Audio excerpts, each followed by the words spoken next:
ஹர்ஷிகா மாம் channel. இன்றைக்கி நம்ம என்ன வீடியோ பார்க்க போகிறோம்னா கோல்டு சேவிங்ஸ் தான். அது இல்லாமல் கோல்டு சீட்டு பிளான் வித் 2025. யாரெல்லாம் வந்து 2025 நம்ம சீட்டு பிளான் பண்ணணும் அப்படின்னு நினைக்கிறவங்க கண்டிப்பாக இந்த வீடியோ யூஸ்ஃபுல்லாக இருக்கும்.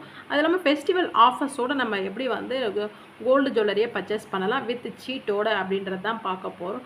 நீங்கள் இப்போ தான் வீடியோ ஃபஸ்ட் டைம் பார்க்குறீங்க, மறக்காமல் சப்ஸ்கிரைப் பண்ணி பாருங்கள். பக்கத்தில் இருக்கிற பெல் ஐக்கன் டேப் பண்ணிங்கன்னா நான் ரெகுலராக போடுற வீடியோ உங்களுக்கு நோட்டிஃபிகேஷனில் வரும். வாங்க வீடியோக்குள்ளே போகலாம். ஃபஸ்ட்டு பார்த்தீங்கன்னா பேசிக்கான என்னென்ன ஃபெஸ்டிவல்ஸ்லாம் இருக்குது அப்படின்ற பார்த்தலாம்.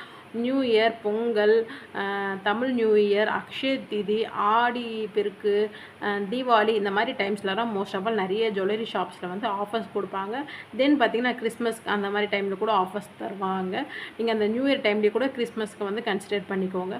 இந்த மாதிரி ஆஃபர்ஸ் வந்து நம்ம போடும்போது நம்ம சீட்டு எப்படி பிளான் பண்ணுறது, அந்த மந்த் வந்து நம்ம வாங்கணும், தீபாவளி பிளான் பண்ணி நான் தீபாவளிக்கு வாங்கணும், இல்லைனா வந்து அடுத்த பொங்கலுக்கு நான் வாங்கணும், அந்த மாதிரி நினச்சி வாங்குறவங்க எப்படிலாம் பிளான் பண்ணலாம் அப்படின்றது தான் ஒரு ஐடியா. நியூ இயர், பொங்கல் எப்போவுமே பார்த்திங்கன்னா ஜானில் தான் வரும். நியூ இயர் ஃபஸ்ட்டு வந்து ஜான்னு, பொங்கல் வந்து 15th வரும். அப்படின்னா ஜானில் தான் வருது. அப்போ நீங்கள் வந்து மார்ச் டைமில் நீங்கள் கரெக்டாக நீங்கள் வந்து சீட்டு போட்டிங்கன்னா 11 months சீட்டுனால் வந்து கேல்குலேஷன் பண்ணும்போது 11 month வந்து நமக்கு முடிகிறது வந்து ஜானில் முடியும். அதனால் நீங்கள் வந்து மார்ச்சில் ஓப்பன் பண்ணுங்கள். தமிழ் நியூ இயருக்கு பார்த்திங்கன்னா April 14 தான் எப்போவுமே வருது. அப்போ அந்த டேட் கரெக்டான டேட் நமக்கு தெரியும் அப்படின்னும் போது நம்ம வந்து ஜூனில் ஆரம்பிச்சுன்னா 2 months டிஃப்ரென்ஸ் வச்சு நீங்கள் வந்து ஸ்கீம் போடுங்க. இப்போ ஏப்ரல்னால் ஜூனில் போட்டிங்கன்னா 2 மாதம் கேப் இருக்குது. உங்களுக்கு முடியும் போது கண்டிப்பாக ஏப்ரலில் முடியும். அதே மாதிரி அக்ஷய தீதி வந்து கண்டிப்பாக வந்து யாராலுமே ப்ரெடிக்ட் பண்ண முடியாது. ஏப்ரலில் வரும் ஆர் மேல வரும். எந்த டேட்டு வந்து வருன்றது நமக்கு தெரியாது. அப்போ வந்து ஏப்ரல் ஆர் மே அப்படின்ற மாதிரி இருந்துச்சுன்னா நீங்கள் ஏப்ரல் அப்படின்னா நீங்கள் ஜூனில் போடுங்க, மேனா ஜூலையில் போடுங்க. அப்போ இது மாதிரி போடும்போது வந்து அந்த டைம் ஃபெஸ்டிவலோடு நம்ம வந்து சேர்த்து வாங்கிக்கலாம்.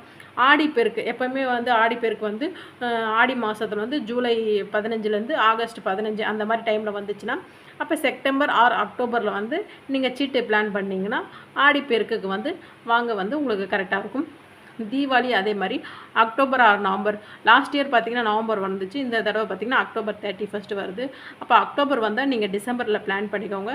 நவம்பரில் தீபாவளி வந்துச்சுன்னா ஜானில் பிளான் பண்ணிக்கோங்க. இது மாதிரி நீங்கள் பிளான் பண்ணி போடும் போது உங்களுக்கு சரியாக இருக்கும். இது வந்து ஃபெஸ்டிவலுக்கு மட்டும் கிடையாது, உங்களுடைய வெட்டிங் டே, உங்கள் பர்த்டே, உங்கள் குழந்தைங்களோட பர்த்டே, யாருக்குன்னா ரிட்டன் தரணும், இந்த மந்த் வந்து நமக்கு வந்து கிஃப்ட் பண்ணணும் அப்படின்னு நினைக்கிறவங்களுக்கு எல்லாமே கோல்டாக நீங்கள் பர்ச்சேஸ் பண்ணி கொடுக்கணும்னு நினச்சிங்கன்னா நீங்கள் வந்து இந்த மாதிரி வந்து எப்போ வருது நமக்கு தெரியும்ல அந்த மந்த்து, அப்போ வந்து நீங்கள் 2 months பிஃபோராகவே நீங்கள் பிளான் பண்ணுங்கள். இப்போ ஜான் சொன்ன மாதிரி ஜானில் உங்களுக்கு அந்த ஃபங்க்ஷன் இல்லை ஜானில் வந்து உங்கள் பர்த்டே வருதுன்னா நீங்கள் மார்ச்சில் வந்து சீட்டு போட்டிங்கன்னா ஜானில் வந்து கரெக்டாக வந்து க்ளோஸ் பண்ணுற மாதிரி இது மாதிரி நீங்கள் பிளான் பண்ணி போட்டிங்கன்னா சீட்டும் நமக்கு போட்ட மாதிரி ஆகும், கோல்டும் ஒரு ரிட்டன் கிஃப்ட் வந்த மாதிரி ஆகும். அது இல்லாமல் நம்ம ஃபெஸ்டிவல் டைமில் வந்து கோல்டு பர்ச்சேஸ் பண்ண மாதிரி இருக்கும். அதுக்கு வந்து பார்த்திங்கன்னா மந்த் ஆன் மந்த் கொஞ்சம் கொஞ்சம் அமௌண்ட் கட்டணும். சீட்டை வந்து ப்ரிஃபர் பண்ணுங்கள். 11 month வந்து சீட்டோட பீரியட் இருக்கும். அப்போ நீங்கள் வந்து ஜாயின் பண்ணும்போது வந்து அது உங்களுக்கு கரெக்டாக இருக்கும். அது இல்லாமல் நம்ம கோல்டு பர்ச்சேஸ் பண்ண போகிறோம், சீட்டு போட்டாச்சு. இதில் என்ன ஆஃபர்ஸ் வந்து நமக்கு இருக்குது அப்படின்னு பார்த்திங்கன்னா கோல்டு வாங்குகிற டைம் ஆஃபர்ஸும் இருக்குது. சில பேர் வந்து டேரெக்டாக பர்ச்சேஸ் பண்ணுவீங்க, அவங்களுக்கும் அந்த ஆஃபர்ஸும் கொடுப்பாங்க. அது ரெண்டுமே நம்ம மிக்ஸ் பண்ணி சீட்டுக்கும் எடுத்துக்க முடியும் சில கடைகளில். அது மாதிரி பார்க்கலாம். இப்போ பொங்கலுக்கு மோஸ்ட் ஆஃப் ஆல் வந்து வேஸ்டேஜ் வந்து ஆஃபர் பண்ணுவாங்க. 20% ஆஃபர் பண்ணுறோம், ஃப்ளாட் 25% ஆஃபர் பண்ணுறோன்னு சொல்லிட்டு ஷோரூமுக்கு வந்து டிஃப்ரென்ஸ் இருக்கும். அதுமாதிரி கிராமில் வந்து 50 rupees 100 rupees லெஸ் பண்ணுறோம்.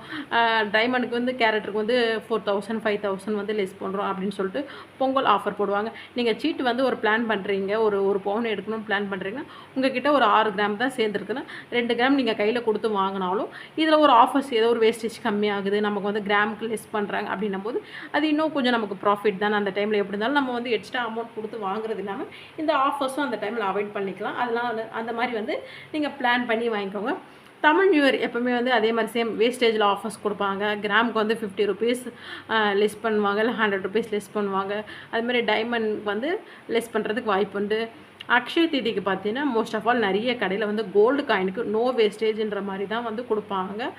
கிராமுக்கு வந்து ₹100 வந்து தரோம், இல்லை வந்து விஏல ஆஃபர் பண்ணுறோன்னு சொல்லுவாங்க. அக்ஷய தீதி மோஸ்ட் ஆஃப் ஆல் நிறைய பேர் வந்து ஒரு குண்டு மணியாச்சும் வாங்கிடணும் தங்கம் அப்படின்னு நினைப்பாங்க. அப்போ வந்து கோல்டு காயின் நிறைய பேர் ப்ரிஃபர் பண்ணுவாங்க. அப்போ வேஸ்டேஜே இல்லாமல் வந்து நீங்கள் கோல்டு காயினை பர்ச்சேஸ் பண்ணிக்கலாம். தென் பார்த்திங்கன்னா ஆடிக்கு பார்த்திங்கன்னா ஆடி ஆக்ஷரியம், ஆடி கிஃப்ட்டு அந்த மாதிரிலாம் கொடுப்பாங்க. வேஸ்டேஜ் வந்து லெஸ் பண்ணுறதுக்கு வாய்ப்பு உண்டு. கிராம்களும் வந்து அமௌண்ட் வந்து கம்மி பண்ண ஒரு 50 ஆர் 100 இல்லைனா வந்து ஃப்ளாட் வந்து 50 அந்த மாதிரிலாம் போடுவாங்க. அந்த மாதிரி வந்து நீங்கள் வந்து பர்ச்சேஸ் பண்ணிக்கலாம் ஆடிலையும். இப்போ தீபாவளிக்கு நீங்கள் பார்த்தீங்கன்னா கோல்டுக்கு ஈக்குவலாக சில்வர் ஃப்ரீ தருவாங்க, டைமண்ட் ஆஃபர்ஸ் பண்ணுவாங்க, வேஸ்டேஜில் டிஸ்கவுண்ட் பண்ணுவாங்க, கிராமுக்கு 50 ஆர் 100 ருபீஸ் லெஸ் பண்ணுவாங்க, 50 போடுவாங்க, 100 போடுவாங்க. அது மாதிரி ஒவ்வொரு கடைக்கும் ஒவ்வொரு டிஃப்ரென்ஸ் இருக்கும். மோஸ்ட் ஆஃப் ஆல் வந்து இந்த மாதிரி ஆஃபர்ஸ் தான் வந்து எல்லா கடைகள்லேயும் கொடுப்பாங்க. நீங்கள் வந்து கிஃப்ட்டும் நம்ம வாங்கிக்கணும், ஸ்கீமும் நம்ம முடியணும், நமக்கு வந்து ப்ராஃபிட்டும் இருக்குன்னா இந்த மாதிரி நீங்கள் வந்து மந்த்லி வந்து நீங்கள் பார்த்து எந்த மந்த் எந்த ஆஃபர்ஸ் இருக்குது, எந்த மந்த் வந்து நம்ம சீட்டை வந்து க்ளோஸ் பண்ணலாம் அப்படின்ற மாதிரி நீங்கள் பிளான் பண்ணி வாங்கினீங்கன்னா அது உங்களுக்கு பெஸ்ட்டாக இருக்கும். அது இல்லாமல் ஒரு பண்டிகை காலில் ஒரு பண்டிகை நாள் கிழமை அந்த மாதிரி வந்து வீட்டில் நிறைய பேர் வந்து புதுசாக நிறைய பொருள் வாங்குவாங்க. அப்போ சில பேர் வந்து கோல்டும் வந்து ஒரு வாங்கினா நமக்கு வந்து இந்த வருஷம் ஃபுல்லாக நமக்கு அது சேரும், இல்லை நல்லது, நமக்கு வந்து சாமி பூஜை பண்ணும்போது அதை வச்சு சாமி கும்பிடுவாங்க. அது மாதிரி நிறைய பேர் நிறைய வழிமுறைகள் இருக்குது. நீங்கள் கோல்டாக சில பேர் வாங்குறவங்களுக்கு இந்த எக்ஸ்ட்ரா இருக்கும். ஏன்னா வந்து தங்கத்தில் முதலீடு பண்ணுறது வந்து நம்மளுடைய பாரம்பரியம் தான். ஏன்னா வந்து தங்கத்தை வந்து வழியாக தான் நம்ம எல்லாருமே வாங்கிட்டு இருக்கோம். தங்கத்தை வந்து இன்வெஸ்ட்மெண்ட் பண்ணி நீங்கள் வாங்கினீங்கன்னா அது கொஞ்சம் நல்லா இருக்கும். அது இல்லாமல் மோஸ்ட் ஆஃப் ஆல் வந்து சீட்டு பிளான் பண்ணுறவங்க மந்த்லி வந்து நீங்கள் வந்து ஒன் டைம் கட்டும் போது அந்த 30 டேஸில் வந்து எப்போ வேணால் கோல்டு ரேட்டு ஏறும் குறையும். நம்மளோட கம்யூனிட்டி போஸ்ட்டில் வந்து 930லேருந்து 950க்குள்ளே மோஸ்ட் ஆஃப் ஆல் வந்து கோல்டு ரேட் வந்து நம்ம வந்து அப்டேட் பண்ணுறோம். செக் பண்ணி பார்த்துட்டு உங்களுக்கு ஓகேனா கோல்டு அன்றைக்கி வந்து பே பண்ணுங்கள். ஏன்னா மோஸ்ட் ஆஃப் ஆல் நிறைய பேர் வந்து ஆப்பில் தான் பே பண்ணுறீங்க.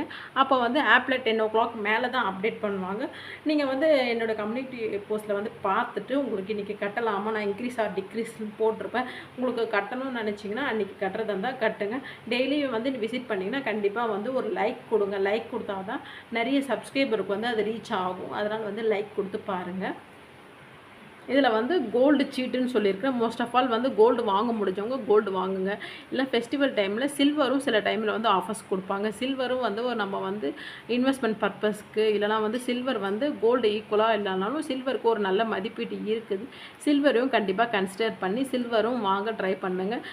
காயினாக வாங்கினு 999 அதிலே மென்ஷன் பண்ணியிருக்கோம், அந்த மாதிரி வாங்குங்க. மோஸ்ட் ஆஃப் ஆல் வந்து வேஸ்டேஜ்லாம் பார்த்தீங்கன்னா ஒன் ஆர் 2 ஷாப்ஸ் வந்து ஒரே மாதிரி தான் இருக்கும். ஏன்னா வந்து வேஸ்டேஜ் அந்த காயினுக்கு கொடுக்குறாங்க. நீங்கள் வந்து பொருளாக வாங்கி அதை நீங்கள் எக்ஸ்சேஞ்ச் பண்ணிங்கன்னா பயங்கர லாஸு. நீங்கள் வந்து பொருளாக எதுவும் போயிடாதீங்க. கொலுசு, வெள்ளி பொருட்கள் வந்து ஐட்டம்ஸ் வாங்குவாங்க சில பேர். வெள்ளி ஐட்டம், கிண்ணம், தட்டு அந்த மாதிரிலாம் வாங்குவாங்க.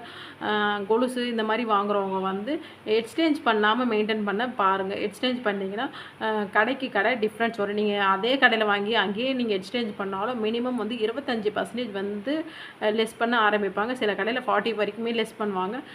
அதெல்லாம் நமக்கு ரொம்ப வேஸ்ட்டாக போகும். லாஸ் நம்ம வாங்குது. நீங்கள் வந்து ஒரு இன்வெஸ்ட்மெண்ட் பண்ணுற மாதம் எனக்கு மளிகை சாமான்ல ஒரு 500-1000 மீறுது அப்படின்னு நினச்சிங்கன்னா நீங்கள் சின்னதாக ஒரு 2 கிராம், 1 கிராம், 5 கிராம் அந்த மாதிரி சொல்லிட்டு சில்வர் காயின்ஸாக வாங்கி வைங்க. அது இல்லாமல் வந்து உடனே சேல்ஸ் பண்ண நினைக்காதீங்க. அதுக்கும் ஒரு பீரியட் கொடுங்க. ஒரு 5 வருஷம் 10 வருஷம் அந்த மாதிரி கொடுங்க. இப்போ லாஸ்ட்டாக நான் ஒரு வீடியோ போட்டிருப்பேன். லாஸ்ட்டு 5 இயர்ஸ் வந்து கோல்டு காயின் சேவிங்ஸ் பண்ணியிருந்தீங்கன்னா உங்களுக்கு வந்து எவ்வளோ வந்து ப்ராஃபிட் கிடைக்கும் அப்படின்னு சொல்லிட்டு போட்டிருப்பேன். 1 கிராம் வாங்கியிருந்தால் எவ்வளோ ப்ராஃபிட், அப்புறம் வந்து 1 சவரன் வாங்கியிருந்தால் எவ்வளோ ப்ராஃபிட், 5 சவரன் வாங்கியிருந்தால் எவ்வளோ ப்ராஃபிட் சொல்லிட்டு அது நீங்கள் கண்டிப்பாக பாருங்கள். இவ்வளோ ப்ராஃபிட் வந்து நமக்கு தருதான்ட்டு நான் கால்குலேட் பண்ணி அமௌண்ட் ஃபிகர் எழுதும் போது தான் 1 சவரனுக்கு இவ்வளோ ப்ராஃபிட் வருதா அப்படின்ட்டு எனக்கே தெரியும். நீங்கள் கண்டிப்பாக அதை வந்து வாட்ச் பண்ணுங்கள். கோல்டு காயின்ஸ் சேவிங்ஸ் பண்ணுறவங்க கோல்டு காயின்ஸை சேவிங்ஸ் பண்ணுங்கள். இந்த வீடியோ உங்களுக்கு பிடிச்சிருந்தா மறக்காமல் லைக் பண்ணுங்கள். உங்கள் ஃப்ரெண்ட்ஸ் அண்ட் ஃபேமிலிக்கு ஷேர் பண்ணணும்னு நினச்சிங்கன்னா கண்டிப்பாக ஷேர் பண்ணுங்கள். வேறு எதனா டவுட் இருந்துச்சுன்னா கண்டிப்பாக கமெண்ட்டில் கேளுங்க, நான் ரிப்ளை பண்ணுறேன். தேங்க்யூ ஃபார் வாட்சிங் ஃப்ரெண்ட்ஸ்.